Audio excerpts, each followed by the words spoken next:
Só bem-vindos ao meu canal e o tema do vídeo de hoje é o elemento químico de número atômico 87, o frâncio.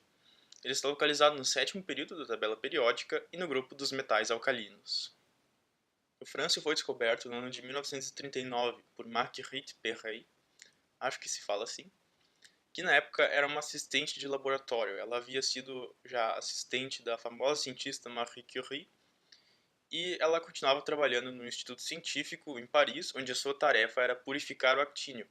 Agora, como eu falo no meu vídeo sobre o actínio, basicamente o único isótopo que ocorre na natureza do actínio é o actínio 227. Então, a Marguerite Perret estava essencialmente purificando o actínio 227.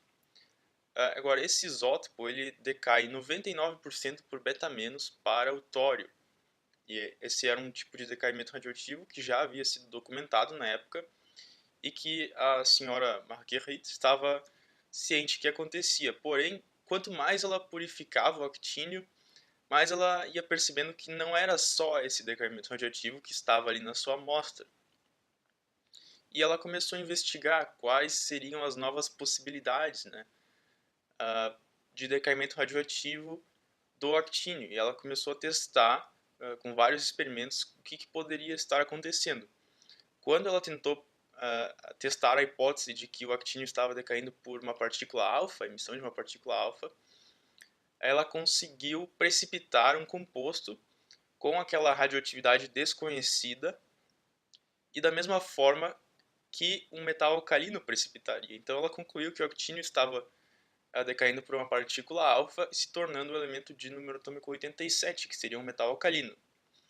E assim ela deduziu que se tratava de um novo elemento que ela chamou de frâncio, em homenagem à França.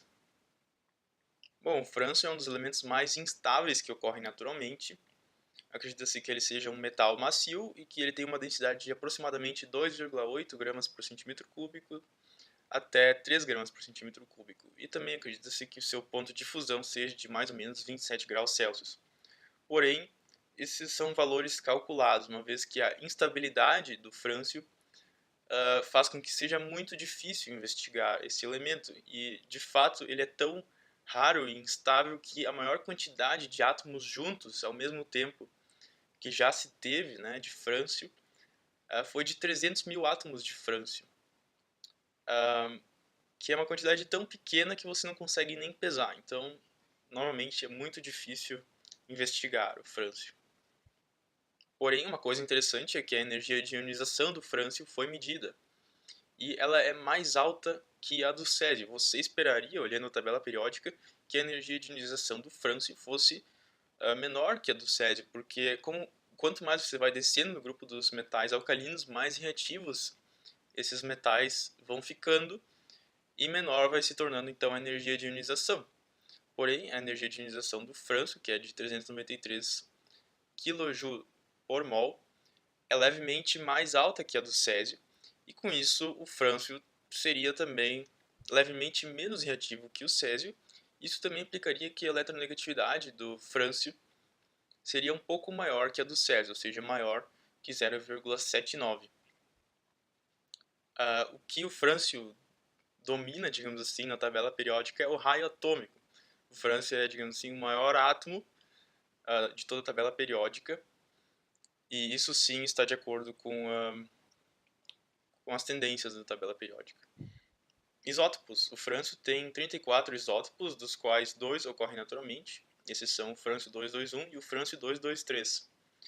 E o frâncio 223 é o isótopo mais estável, com uma meia-vida de apenas 21 minutos. E por isso eu sempre achei o frâncio meio deslocado na tabela periódica, porque os elementos que vêm depois dele são relativamente estáveis, inclusive, né, vem o urânio e o plutônio depois dele, que são bastante estáveis, o tório também. Mas a natureza quis assim, e é assim mesmo.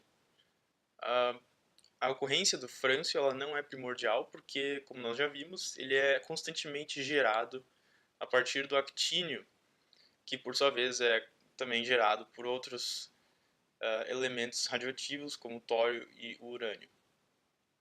Por fim, eu queria mencionar que o frâncio pode ser sintetizado em laboratório, com a ajuda de um acelerador de partículas. Então você pode, por exemplo, fazer a fusão de ouro 197 com oxigênio 18, formando frâncio 210 e mais 4 nêutrons.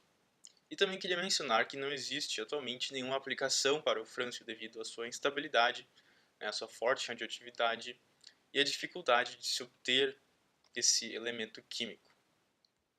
Pelo vídeo de hoje, ficamos por aqui. Se você assistiu até aqui é porque você gostou do vídeo, então inscreva-se no canal. Muito obrigado por assistir, deixe seu like e até a próxima!